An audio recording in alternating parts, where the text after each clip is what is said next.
I was born on January 31st, 1919, in Cairo, Georgia, the youngest of five children. I was raised in a relative poverty by a single mother. I attended John Muir High School and Pasadena Junior College, where I was an excellent athlete and played four sports, not just one: football, basketball, track, and baseball. I was even named the region's most valuable player in baseball, 1938. Ooh, I did my thing. I continued my education at UCLA, where I became the university's first student to win varsity letters in four sports.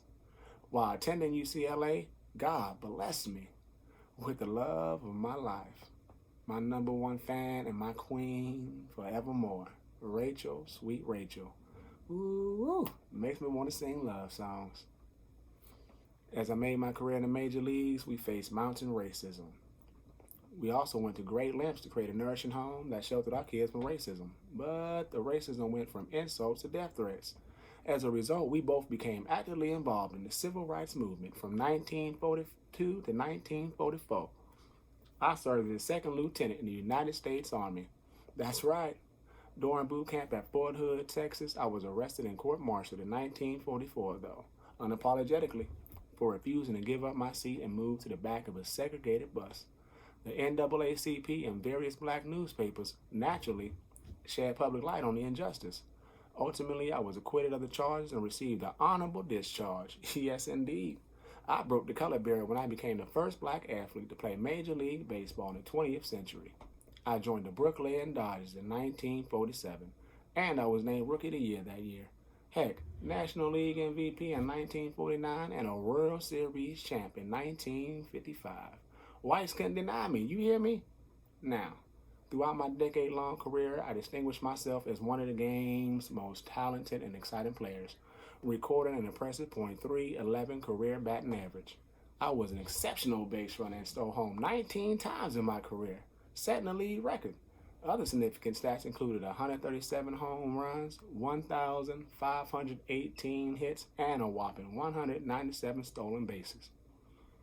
After my discharge from the Army in 1944, I began to play baseball professionally, making history as the first African American to play Major League Baseball in the 20th century.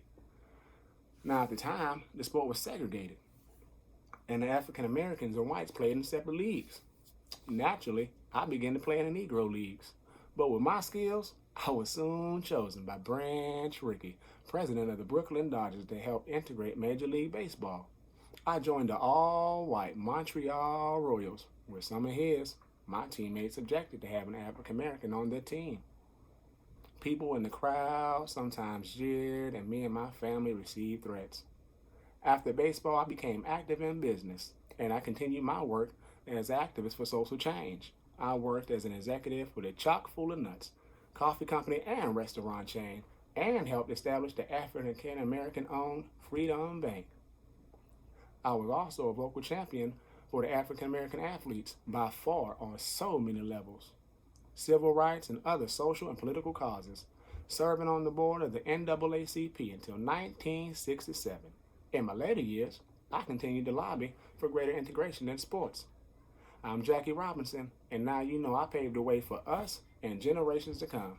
Oh, and hard work does pay off.